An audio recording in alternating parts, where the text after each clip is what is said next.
और वो इसीलिए यूनिफॉर्म रखा जाता है ताकि समानता रहे, ताकि जितने भी विद्यार्थी आते हैं सब एक समान है, कोई किसी मजहब से जुड़ा नहीं है, या फिर किसी प्रोफेसर के मन में भी ये नहीं होता कि मैं मुसलमान हूं तो मैं इन बच्चों को ज्यादा पढ़ाऊं या मैं हिंदू हूं तो इन बच्चों को ज्यादा पढ़ाऊं। मुद्दा यहाँ पर है यूनिफॉर्म वर्सेस हिजाब, बड़ा क्लियर है। जी शांत जी। देखिए जल्पा जी, ये आज देश में जो कुछ भी हो रहा है ये एक सियासी लड़ाई है, चुनावी लाभ के लिए देश में धार्मिक उन्माद को कहीं ना कहीं सत्ताधारी दल भाजपा इस प्रकार के वातावरण को खराब करने का काम कर रही है। आए दिन लव जिहाद के नाम पर, अब बुरखे के नाम पर, कभी हिजाब के नाम पर, कभी घर वापसी के नाम पर, इस प्रकार से के धार्मिक उन्माद के जो मुद्दे हैं भाजपा उठाती रहती है। अभी हमारी बहन अधिवक्ता ने बहुत अच्छी बात कही कि यदि किसी भी स्कूल में या किसी विश्वविद्यालय में आप प्रवेश लेते हैं तो वहां के नियम आपको मानने होते हैं। बिल्कुल सही बात है, मानने ही होते हैं, परंतु इस देश में हमारा सबसे सर्वोपरि है वो संविधान है। इस देश की सरकारों को और इस देश में काम करने वाले, चाहे विद्यालय हो, चाहे कंपनी हो, चाहे व्यक्ति विशेष हो, सबको देश के संविधान को मानना होता है और अपने नियम कानून देश के संविधान के अनुरूप बनाने होते हैं। देश के संविधान में अनुच्छेद 25 से लेकर 30 के भीतर अल्पसंख्यकों की धार्मिक आजादी का वर्णन किया गया है और यह स्पष्ट लिखा गया है कि किसी भी धर्म का नागरिक हो देश में, उसे उसकी धार्मिक उपासना, उसकी धार्मिक परंपराओं से आप रोक नहीं सकते हो, चाहे सरकार हो, चाहे कोई व्यक्ति विशेष हो, चाहे कोई संस्था हो। वो उसकी धार्मिक, यहाँ पर आप अगर बात कर रहे हो 19(1)(a) में ये जरूर लिखा गया है कि सभी नागरिकों को अभिव्यक्ति की आजादी है, लेकिन कहीं ना कहीं 19 अगर उसका पार्ट हम 2 देख ले तो वो ये भी कहता है कि सरकार आर्टिकल 19 के तहत मिले अधिकारों पर कानून बनाकर तार्किक पाबंदियां भी लगा सकती है और ऐसे कई लॉ है। यहाँ पर जो मैंने कहा कि यहाँ पर बात किसी मुस्लिम व्यक्ति की नहीं हो रही है, चाहे वो किसी भी मजहब से जुड़ा हो। यूनिफॉर्म, मेरी बात पूरी हो जाने दीजिए और मेरी बात पूरी हो जाने दीजिए। विद्यार्थी की कास्ट नहीं देखी जाती। मेरी बात पूरी हो जाने दीजिए।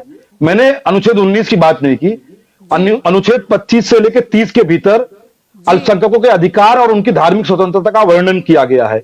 तो इस देश में कोई अगर स्कूल चलाएगा, विद्यालय चलाएगा, विश्वविद्यालय चलाएगा, बात आती है तो सभी भारतीय इसमें आ जाते हैं। मैं यहाँ पर डिवाइड नहीं करना चाहूंगी अल्पसंख्यक या किसी। जल्पा जी, मेरी बात पूरी हो जाए, उसके बाद आप प्रश्न कीजिए, मैं उसका भी उत्तर दूंगा। जी, मैं ये कहना चाहता हूं कि भारतीय संविधान के अनुच्छेद 25 से लेकर 30 के भीतर अल्पसंख्यकों की धार्मिक स्वतंत्रता का वर्णन किया गया है और उसमें स्पष्ट लिखा गया है कि इस देश में रहने वाले अल्पसंख्यकों को अपने धार्मिक परंपराओं का पालन करने का पूरा अधिकार है, उनके उपासना का पूरा अधिकार है।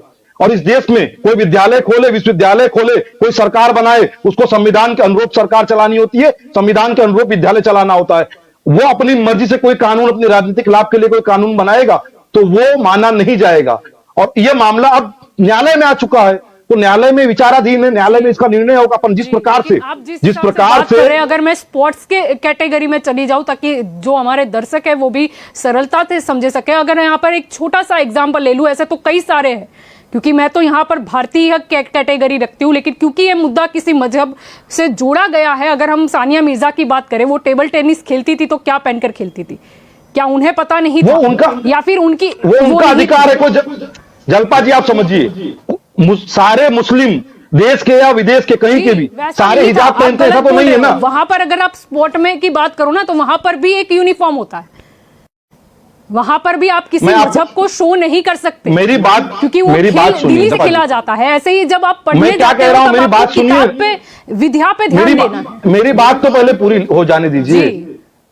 मैं ये कह रहा हूं कि इस देश की जितनी मुसलमान महिलाएं हैं वो सारी हिजाब पहनती, था तो नहीं है ना। बहुत सारी महिलाएं जो हिजाब के बिना भी कई जगह पे सार्वजनिक स्थलों पे देखी जा सकती हैं, कोई जबरन उनको हिजाब तो पहना नहीं देगा है। लेकिन यहाँ पर बात हो रही है यूनिफॉर्म की, यहाँ पर स्कूल के बाहर वो क्या पहन रही है उसका कोई प्रॉब्लम ही नहीं है। जी, मेरी बात पूरी हो जाने दीजिए जी। इस देश में हिंदू हो, मुसलमान हो, सिख हो, ईसाई हो, बौद्ध हो, पारसी हो, सब भारतीय है, तमाम धर्म के लोग हो, सब भारतीय हैं और सबको धार्मिक स्वतंत्रता का अधिकार देश का संविधान देता है। जी बिल्कुल। सुनिए मेरी बात पूरी हो जाने दीजिए। हमारे देश का जो सिख भाई है वो पग लगाता है, यदि कोई कल उसके पग को उतरवाने की बात करेगा यूनिफॉर्म के नाम पे तो यह देश में सहन नहीं किया जाएगा। हमारे देश में बहुत सारे दिगंबर है जो जैन समुदाय से हैं, नागा बाबा है जो हिंदू समुदाय से हैं। कल को कोई ये कहे कि वो अपनी धार्मिक उपासना और मान्यता को छोड़ दे तो ये बात मानी नहीं जाएगी। रही बात इस मुद्दे की, तो कहीं ना कहीं इस देश में आज से हिजाब पहनना नहीं शुरू किया गया। आज जब 5 राज्यों का चुनाव है तो सत्ता में बैठी भाजपा इस देश में धार्मिक उन्माद कराकर चुनावी लाभ लेने के लिए तमाम मुद्दे उठा रही है। अब आप सोचिए, एक अकेली लड़की का विरोध करने के लिए सैकड़ों लोग आकर जय श्री राम के नारे लगाएं, यह शर्मिंदा करने वाली तस्वीर है कि नहीं है?